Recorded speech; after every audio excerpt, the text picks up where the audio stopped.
Hi, welcome to another episode of Hot Takes. Now, Rachel Reeves, she's long had the idea of getting her greedy little fingers onto our pensions. She would so love just to be able to raid them, take all the cash and make vague promises that it would be replaced later, in much the same way as Gordon Brown did. But she knows that would be politically terrible.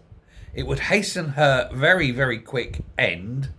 And of course, worst of all, it would mean that people wouldn't have pensions. They'd be broke for the rest of their lives. So she's doing the next best thing. She's forcing pension companies to invest in things that they might not want to invest in, simply so she can bolster up the share prices and value of British companies and thus tax them more. It's an indirect taxation on your pension fund. And of course, the price of it is that those British companies that the pension companies are going to be forced to invest in may not offer the best rate of return for your pension. Pension companies have a fiduciary duty to do the best for their investors. It's a law. By forcing them to vote to put money in places where they're not getting the best returns would mean they were actually breaking the law. And so Reeves has come up with a wise decision, a brilliant, genius decision, which will mean that some pension companies will go to the wall. But it's actually designed to do this. The Treasury, it's finally released its its proposals in a readable format, and this is how she wants to grow and then consolidate pension companies, feeling that that she can control them. Multi-employer, this is what they're saying, multi-employer defined contribution schemes and local government pension scheme pools will have to manage at least 25 billion in assets by 2030. If they haven't got there by 2030, they can have a further 5 years, provided that they can reach the 25 billion within those 5 years. If they can't, those schemes will either be wound up and closed or consolidated. Nobody's explained what's going to happen to the assets and the investments of those that are wound up.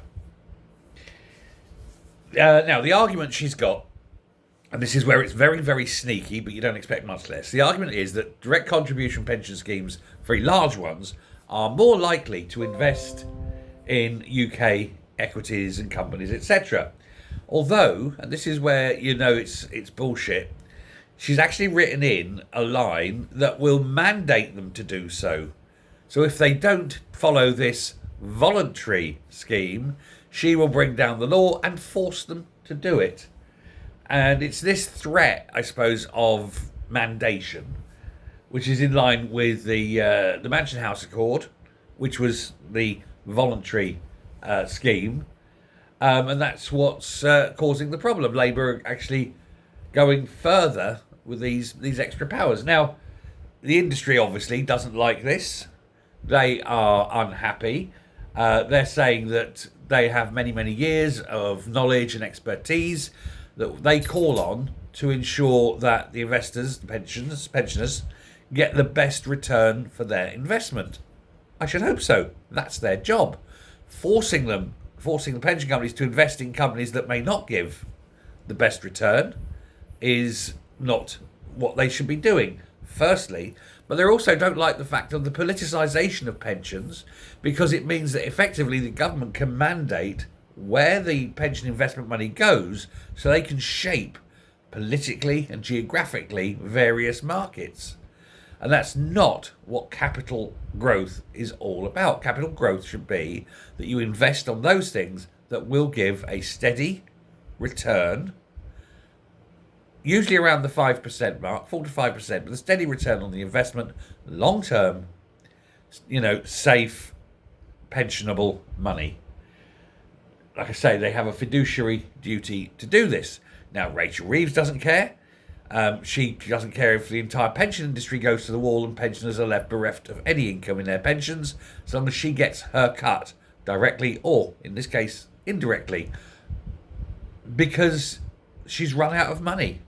She's run out of her money, she's run out of our money, and now she's running out of future money that hasn't even been created yet. She's after that. Socialism 101. They always fail because they always run out of other people's money. Thanks very much. Bye.